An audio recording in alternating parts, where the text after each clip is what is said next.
Welcome to my channel. ಇದು ನನ್ನ first video ಈ ಥರ ನಾನು ರೆಕಾರ್ಡ್ ಮಾಡ್ತಿರೋದು. ಏನಪ್ಪ ಅಂದರೆ, ನೀವು ಆಲ್ರೆಡಿ ತಮ್ನೆಲಲ್ಲಿ ನೋಡಿರೋ ಹಾಗೆ ಹೌದು, ಬಿಗಿನರ್ಸು ಬೇಕಾಗಿರುವಂಥದ್ದು ಇಂಪಾರ್ಟೆಂಟ್ ಮೆಟೀರಿಯಲ್ಸ್ಗಳು, ಸ್ಯಾರಿ ಕುಚ್ಚು ಹಾಕಲಿಕ್ಕೆ ಬೇಕಾಗಿರೋ ಮೆಟೀರಿಯಲ್ಸ್ ಬಗ್ಗೆ ನಾನು ಡೀಟೇಲ್ ಆಗಿ ತೋರಿಸ್ಕೊಡ್ತೀನಿ. ತುಂಬ ಅಲ್ಲದೆ ಫ್ಯೂ ಮೆಟೀರಿಯಲ್ಸ್ನ ಯೂಸ್ ಮಾಡಿಕೊಂಡು ಕೂಡ ನಾವು ಸ್ಯಾರಿ ಕುಚ್ಚು ಕ್ರೋಶಾ ವರ್ಕ್ನ ಕೂಡ ಕಲಿಬೋದು. ಸೊ ಅದಕ್ಕೆ ಬೇಕಾಗಿರೋ ಮೆಟೀರಿಯಲ್ಸ್ನ ನಾನು ಡೀಟೇಲ್ ಆಗಿ ತೋರಿಸ್ತೀನಿ. ಸೊ ಸ್ಟಾರ್ಟ್ ಮಾಡೋಣ. ಸ್ಯಾರಿ ಕುಚ್ಚು ಅಥವಾ ಕ್ರೋಶಾ ವರ್ಕ್ ಹಾಕಲಿಕ್ಕೆ ಬೇಕಾಗಿರುವಂಥದ್ದು first obviously silk thread, but ಅದಕ್ಕಿಂತ ಫಸ್ಟ್ ಬೇಕಾಗಿರುವಂಥದ್ದು ಕ್ರೋಶಾ ನೀಡಲ್ಸು. ನಾನು ಯೂಸ್ ಮಾಡೋದು ಇಲ್ಲಿ ನಾನು ಯಾವ್ಯಾವ ಯೂಸ್ ಮಾಡ್ತೀನೋ ಅದ್ರ ಬಗ್ಗೆ ಮಾತ್ರ ನಾನು ಹೇಳ್ತಾ ಇರೋದು. ಸೊ ನಿಮ್ಗೆ ಕೂಡ ಯೂಸ್ಫುಲ್ ಆಗುತ್ತೆ. ಇಲ್ಲಿ ನಾನು ತೋರಿಸ್ತಿರೋದು ನೀಡಲ್ ನಂಬರ್ 10. ಸೊ ಇದನ್ನು ನಾನು ಯೂಸ್ ಮಾಡ್ತೀನಿ, 2 ನೀಡಲ್ಸ್ನ ಯೂಸ್ ಮಾಡ್ತೀನಿ. ಇದು ಬಂದ್ಬಿಟ್ಟು 10 ನಂಬರ್ದು ತುಲಿಪ್ ಪ್ರಿಂಟಿಂದಿದ್ದು. ಸೊ ಒಂದು ನೀಡಲ್ ನಂಬರ್ 10 0.75 mm ಇದನ್ನು ನಾನು ಯೂಸ್ ಮಾಡ್ಕೋತೀನಿ. ಆ್ಯಂಡ್ ಇನ್ನೂ ಒಂದು ಬಂದು ಕ್ರೋಶಾ ನೀಡಲ್ಲು, ಅದು 9 ನಂಬರು. ಸೊ ಅದನ್ನು ಕೂಡ ಯೂಸ್ ಮಾಡ್ತೀನಿ. Same brand crochet work, sari ಕುಚ್ಚು ಹಾಕ್ಲಿಕ್ಕೆ ಯೂಸ್ ಮಾಡೋವಂಥದ್ದು. ಇದು ಬಂದು 0.85 mm. ಸೊ ಇದು ಇನ್ನೊಂದು ನಾನು ಯೂಸ್ ಮಾಡೋದು. ಈ 2 ನೀಡಲ್ಸ್ನೇ ಜಾಸ್ತಿ ಯೂಸ್ ಮಾಡ್ತೀನಿ ನಾನು ಕ್ರೋಶಾ ವರ್ಕ್ ಮಾಡಬೇಕು ಅಂತಂದರೆ. ಸೊ ಇವೆರಡನ್ನೂ ನಾನು ಯೂಸ್ ಮಾಡ್ತೀನಿ. ಬೇಸಿಕ್ ನೀವು ಯಾವುದಾದ್ರೂ ಒಂದು ತೊಗೊಬೋದು. ಬೆಸ್ಟ್ ಅಂತಂದರೆ 10 ತೊಗೊಂಡ್ಬಿಟ್ರೆ ನೀವು ಎಲ್ಲ ವರ್ಕ್ನ ಕೂಡ ಮಾಡ್ಬೋದು. ಸೊ ನಂಬರ್ 10ನ ತೊಗೊಳ್ಳಿ, ಕ್ರೋಶಾ ವರ್ಕು ಮಾಡಲಿಕ್ಕೆ ಕೂಡ ಯೂಸ್ ಆಗುತ್ತೆ. ಸೊ ಒಂದು 9 ಮತ್ತು ಇನ್ನೂ ಒಂದು 10. ಸೊ ಈ ಎರಡನ್ನ ನಾನು ಯೂಸ್ ಮಾಡೋದು ಯಾವಾಗಲೂ ರೆಗ್ಯುಲರ್ ಆಗಿ. ಸೊ ಫಸ್ಟು ಕ್ರೋಶಾ, ಸೆಕೆಂಡ್ ಬಂದ್ಬಿಟ್ಟು ಆಬ್ವಿಯಸ್ಲಿ ಸಿಲ್ಕ್ ಥ್ರೆಡ್ ಫಸ್ಟ್ ಇದೆ, ಬಟ್ ಆದರೂ ನಾನು ಈಗ ತೋರಿಸ್ತಿದ್ದೀನಿ.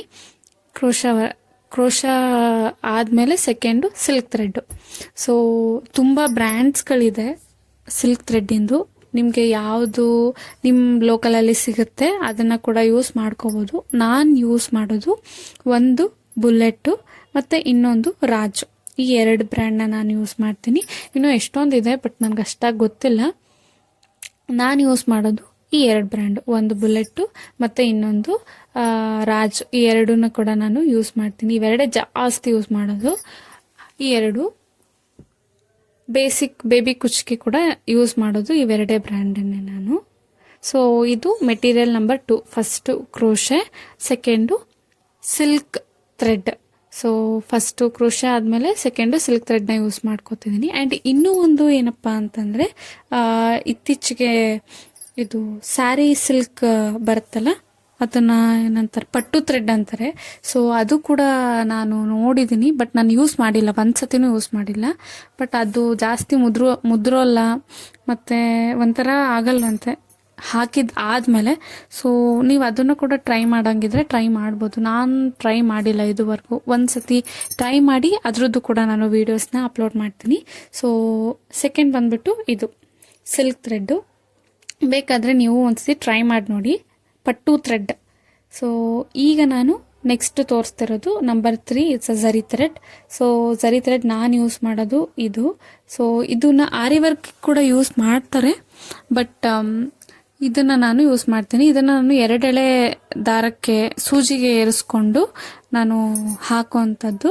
ಇನ್ನೂ ಒಂದು ಬರುತ್ತೆ ಝರಿ ಥ್ರೆಡ್, ಬಟ್ ಅದರಲ್ಲಿ ವಯರ್ ಥರ ಬರುತ್ತಲ್ಲ, ಅದು ನನಗೆ ಇಷ್ಟ ಆಗಲ್ಲ.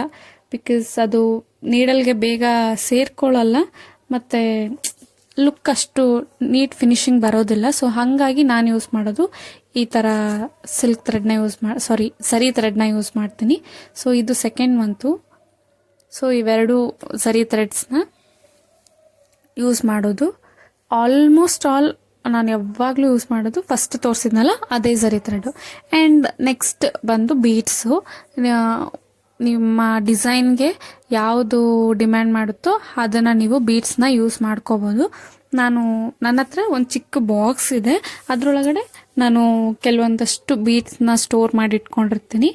ಇನ್ ಕೇಸ್ ಯಾವುದಾದ್ರೂ ಅರ್ಜೆಂಟಾಗಿ ಹಾಕಬೇಕು ಅಂದರೆ, ಇಲ್ಲಾಂದರೆ ಯಾವುದಾದ್ರೂ ಅವರು ಕಸ್ಟಮರ್ಸ್ ಪಿಕ್ ಕಳಿಸಿದ್ರೆ ಅದಕ್ಕೆ ಸೂಟ್ ಆಗೋ ಹಾಗೆ ಹೋಗಿ ತೊಗೊಂಡು ಬಂದು ಹಾಕುವಂಥದ್ದು. ಸೊ ಈ ಬೀಡ್ಸ್ನ ಸ್ಟೋರ್ ಮಾಡ್ಕೊಳ್ಳೋಕ್ಕೆ ಈ ರೀತಿ ಒಂದು ಚಿಕ್ಕ ಬಾಕ್ಸ್ನ ಕೂಡ ನಾನು ಇಟ್ಕೊಂಡಿದ್ದೀನಿ, ಸ್ಟೋರ್ ಬಾಕ್ಸ್ ಥರ.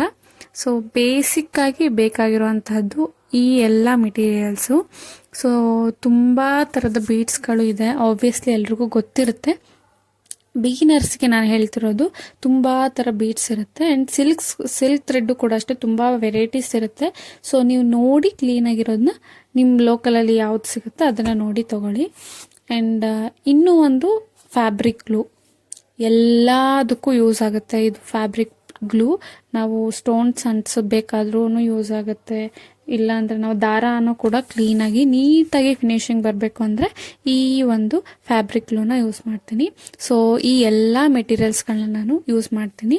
ಸೊ ಬೇಸಿಕ್ ಬಿಗಿನರ್ ಕಿಟ್ಟು, ನೀವು ತುಂಬ ಖರ್ಚು ಮಾಡಿ ಸ್ಟಾರ್ಟ್ ಮಾಡೋದಕ್ಕಿಂತ ಕಲಿಯೋದಕ್ಕೆ ಒಂದು 100 ರುಪೀಸು ಇಲ್ಲ 200 ರುಪೀಸ್ ನೀವು ಖರ್ಚು ಮಾಡಿ ಈ ಬೇಸಿಕ್ ಕಿಟ್ನ ತಗೊಳ್ಳಿ. ಒಂದು ನೀಡಲ್ನ ತಗೊಳ್ಳಿ, crochet needle, second silk thread, third zari thread, ಸೂಜಿ ಮೇಯ್ನ್. ಆ್ಯಕ್ಚುಲಿ ನಾನು ಈ ವಿಡಿಯೋದಲ್ಲಿ ಸೂಜಿ ತೋರಿಸಿಲ್ಲ, ಮಾಮೂಲಿ ಬಟ್ಟೆ ಹೊಲಿತೀವಲ್ಲ ಈ ಸೂಜಿ, ಆ ಸೂಜಿನ ಕೂಡ ನೀವು ಯೂಸ್ ಮಾಡಬೇಕು.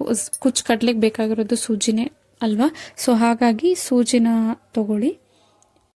ಇಷ್ಟು ಬೇಕಾಗಿರುವಂತಹ ಮೆಟೀರಿಯಲ್ಸ್ಗಳು. So thanks for watching till the end.